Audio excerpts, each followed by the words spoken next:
1 year before Birmingham is set to host the 2027 Invictus Games, Prince Harry stepped onto the stage at the official countdown event with every appearance of confidence. Cameras captured smiles, optimistic speeches, and promises of an exciting new chapter.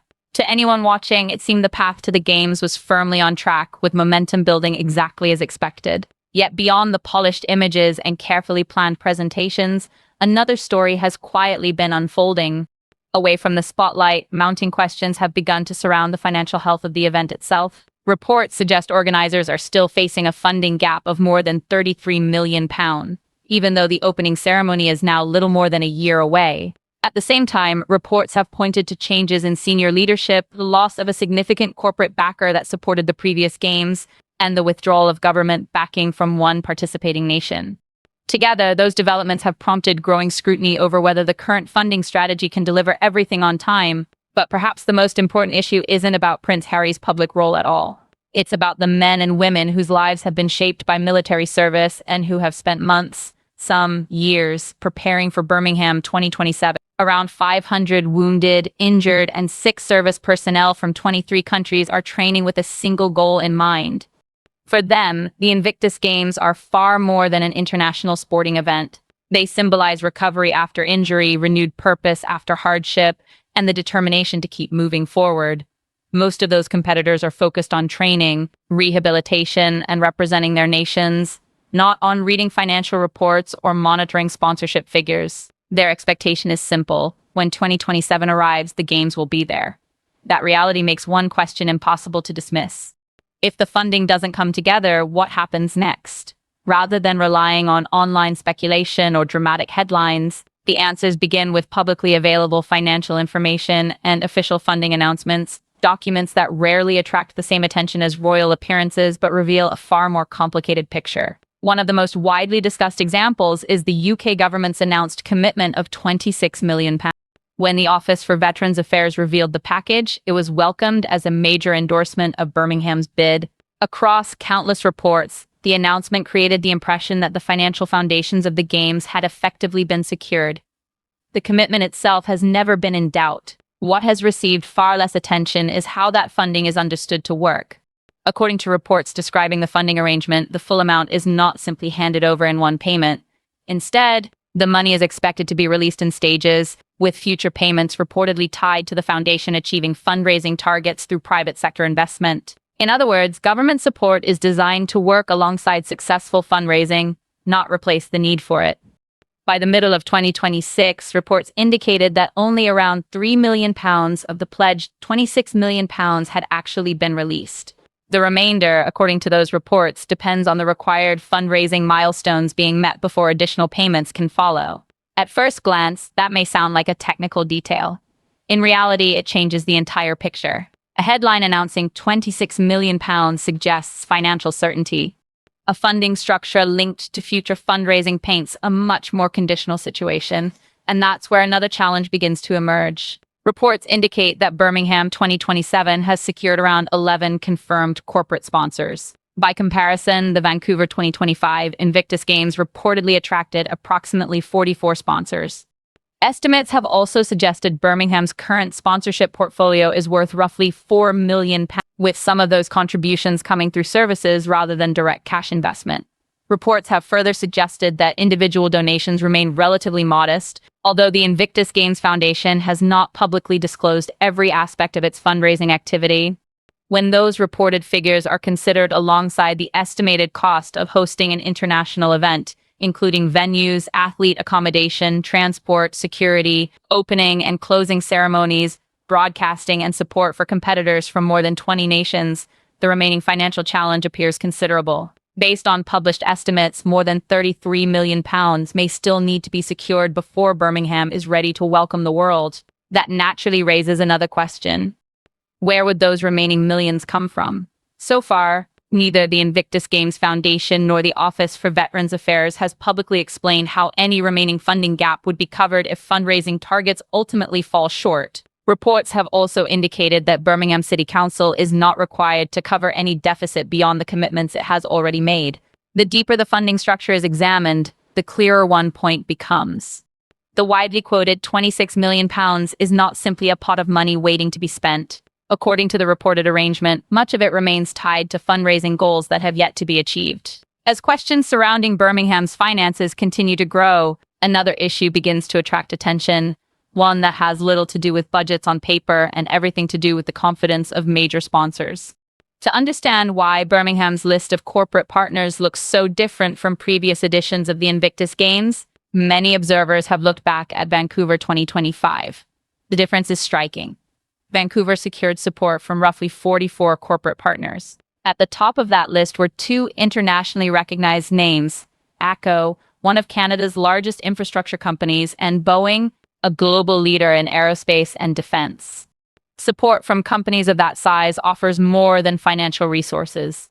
It sends a powerful signal throughout the business community. When globally recognized corporations invest in an event, other companies often see it as reassurance that the organization is stable, credible, and worth supporting. That confidence can create momentum, encouraging additional sponsors to come on board.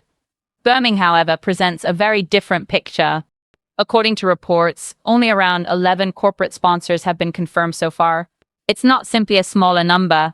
It represents a significantly different level of commercial backing compared with the previous games. One name in particular has drawn considerable attention. In 2023, Boeing publicly announced what it described as a long-term partnership with the Invictus Games Foundation.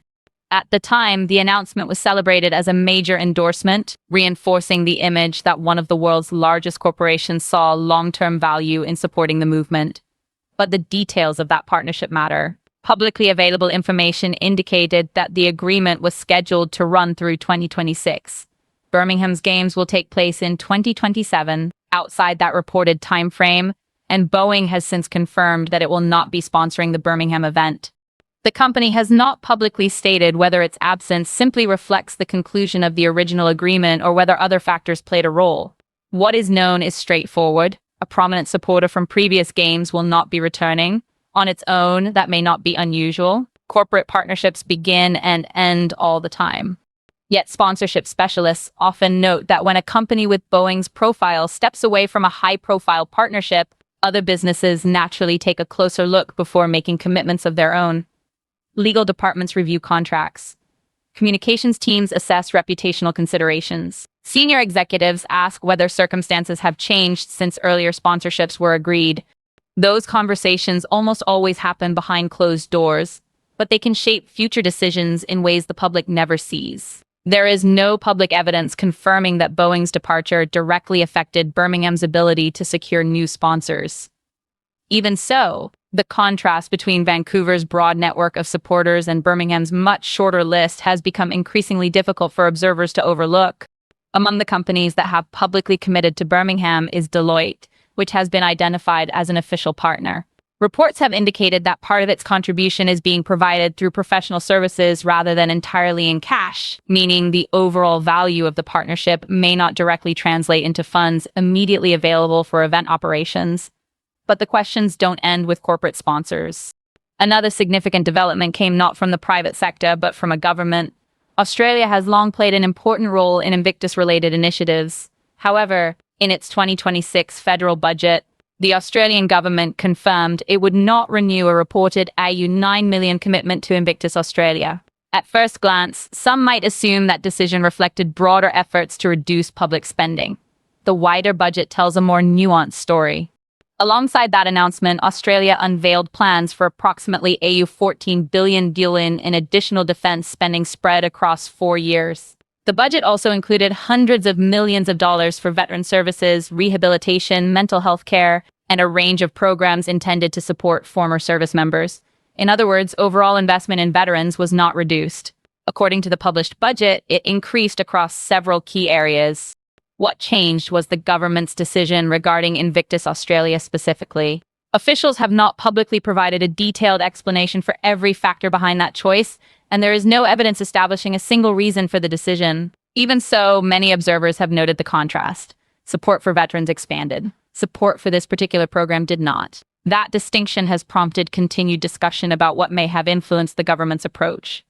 Then the conversation took another unexpected turn. Attention shifted back to an earlier visit by Prince Harry and Meghan to Australia in connection with Invictus, an episode that some commentators argue offers additional context, although no official link has ever been publicly established between that visit and the later funding decision. As discussion over Australia's funding decision gathered momentum, another chapter of the story resurfaced. Following Prince Harry and Meghan's visit to Australia in connection with the Invictus Games, questions were raised about the security arrangements surrounding the trip. Reports at the time suggested that not all of the security resources involved had necessarily been funded through private means, leading to public debate over the extent to which taxpayer-supported security infrastructure may have been used. The issue generated extensive commentary, but it never produced one definitive public explanation that resolved every concern.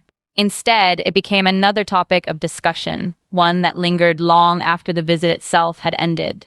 That background is significant because Australia has consistently been one of the strongest supporters of the Invictus movement. The country has regularly sent one of the largest athlete delegations and has played a prominent role in the Games since their early years. Australia's decision not to renew its reported $9 million commitment does not prevent its competitors from taking part, but it does remove an important source of financial support, and inevitably, it raises broader questions about institutional confidence. There has been no official statement linking that funding decision to any single issue, and no evidence publicly establishing such a connection. Even so, many observers have focused on the timing.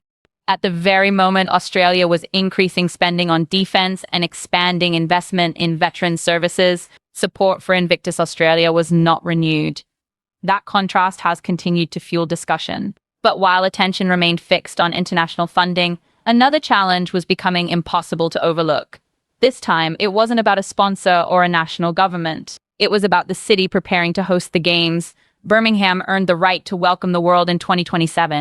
Yet in the years leading up to that moment, the city found itself dealing with one of the most severe financial crises ever faced by a local authority in the United Kingdom. In September 2023, Birmingham City Council issued a Section 114 notice, effectively acknowledging that it could no longer balance its budget under existing financial conditions. It became the largest local government financial collapse in modern British history. The crisis was not the result of one isolated event. Instead, it developed through several major pressures converging over time. The council was already managing a long-term structural budget deficit. It also faced enormous equal pay liabilities after years of underpaying thousands of predominantly female employees compared with male colleagues. Adding to those challenges, a major Oracle software modernization project grew far beyond its original cost, placing even greater pressure on public finances. All of this unfolded not long after Birmingham had hosted the 2022 Commonwealth Games. That event was widely praised for bringing international attention, tourism, and economic activity to the city. At the same time, it represented a substantial financial undertaking during a period when the council's wider finances were already under strain. By February 2026, Birmingham had officially emerged from the legal restrictions linked to its financial crisis and was working toward delivering its first balanced budget in years. But reaching that milestone did not suddenly erase years of financial pressure or create unlimited room for new spending. That is why another figure has attracted so much attention. Reports indicate that Birmingham City Council committed approximately £30 million in connection with securing the hosting rights for the 2027 Invictus Games. The decision has divided local opinion. Some residents argue that, after years of service reductions, facility closures, and difficult budget choices affecting everyday life, public funds should remain focused on essential local priorities. Petitions opposing the Games have reflected those concerns. City leaders, however, have defended the investment. They maintain that hosting a major international sporting event has the potential to boost tourism, strengthen the hospitality sector, attract investment, and generate wider economic benefits that could contribute to Birmingham's long-term recovery. There is evidence from previous global sporting events that host cities can experience significant economic gains, but critics respond with a different question. Given Birmingham's recent financial history, does taking on another major international event increase the city's exposure if funding challenges continue elsewhere? That debate has become increasingly difficult to separate from the wider conversation surrounding the Games. On one side stands a city working to rebuild after an unprecedented financial crisis. On the other stands an international sporting event that, according to reports, is still searching for tens of millions of pounds needed to complete its funding. Those two stories now meet at the same point in time, Yet some of the most revealing details are not found in press conferences, government announcements, or sponsorship updates. They are contained in the Invictus Games Foundation's own publicly available charity filings. These are official regulatory documents, not leaked papers, anonymous claims, or unverified allegations. It comes from documents that are publicly available to anyone willing to read them. The Invictus Games Foundation, like other registered charities in the United Kingdom, files official reports with the UK Charity Commission. These are legally required submissions that outline key aspects of the organization's finances. Within those filings, one figure immediately draws attention. According to the Foundation's 2024 accounts, direct grants distributed to veteran organizations totaled just over £200. 000's filing recorded more than £530,000. That represents a reduction of roughly 63% in funding provided directly to outside veteran organizations. On its own, that statistic naturally prompts questions, but the wider financial picture makes the contrast even more noticeable. According to the same filings, the Foundation's overall income increased by approximately 41% during 2024. Its cash reserves also grew, reaching around £3 million. The organization expanded its leadership structure with the creation of a new senior executive position carrying a six-figure salary. Meanwhile, deferred income, funds received but not yet spent, rose significantly, increasing from roughly £431,000 to about £179 million. Taken together, those figures describe an organization whose financial resources strengthened across several areas. Yet, during that same reporting period, direct grants to veteran organizations moved in the opposite direction. The filings present the numbers. What they do not provide is a detailed public explanation for why grant funding declined while income, reserves, and other financial indicators increased. That gap in explanation has led many observers to ask an understandable question. If more resources were available overall, what factors contributed to a substantial reduction in one of the Foundation's most visible forms of direct support? Another detail has also attracted attention. The Foundation's reported legal expenses rose sharply, increasing from approximately £45,000 term £50,000 in the space of a single year. The accounts record the total expenditure, but they do not publicly itemize the legal matters responsible for that increase. Then there is another entry that has generated discussion. One of the filings records a payment of roughly £30,000 to an American company known as Dunes LLC. The transaction appears in the published accounts. However, the filing does not specify the services provided or explain the purpose of the payment. In the following year's accounts, that expenditure no longer appears, again without further public detail. By itself, none of this suggests wrongdoing. Financial statements often summarize transactions without providing lengthy explanations for every line item. But when particular entries stand out, the absence of additional context can naturally invite closer examination. The Foundation has also consistently stated that approximately 92% of every pound it receives is directed toward charitable activities. That figure is frequently highlighted as evidence that the overwhelming majority of its spending supports its charitable mission. The key point lies in understanding what charity accounting includes within that definition. Charitable activities can encompass the costs of delivering the games themselves, venues, accommodation, transportation, staffing, broadcasting, administration, event management, and the many operational requirements involved in staging an international competition. Those expenses are entirely consistent with the Foundation's stated charitable purpose. They are, however, different from direct grants awarded to external veteran organizations. As the filings illustrate, both statements can exist simultaneously. A very high proportion of spending may be classified as charitable activity, while direct grant funding follows a separate trend. Stepping back even further adds another layer of perspective. Publicly reported figures indicate that the Vancouver 2025 Invictus Games operated with a budget totaling tens of millions of dollars. Other sporting events for military personnel and veterans have reportedly been delivered with considerably smaller budgets, although direct comparisons are difficult because each event differs in scale, international participation, and operational requirements. None of these figures on their own establish misconduct. The filings make no such allegation, and a responsible reading of the documents should not reach conclusions they do not support. What they do reveal is a financial pattern that has increasingly attracted public scrutiny: higher income, larger reserves, rising legal costs, organizational expansion, and lower direct grant funding to veteran organizations, all occurring during the same reporting period. But numbers tell only part of the story. Behind every balance sheet are the people responsible for guiding an organization through critical decisions. And as preparations for Birmingham 2027 continued, one leadership change quietly caught the attention of those following developments closely. Melanie Poole, who had been serving as vice chair of the Birmingham 2027 Board of Trustees, stepped down from her role. Her departure was notable because of the experience she brought to the position.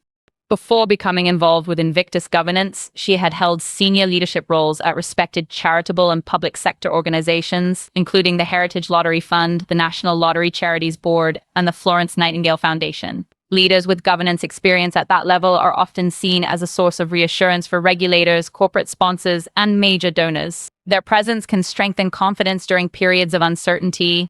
That is why Melanie Poole's departure attracted attention. No public reason was given for her resignation, and neither she nor the Invictus Games Foundation has publicly connected her decision to any specific issue.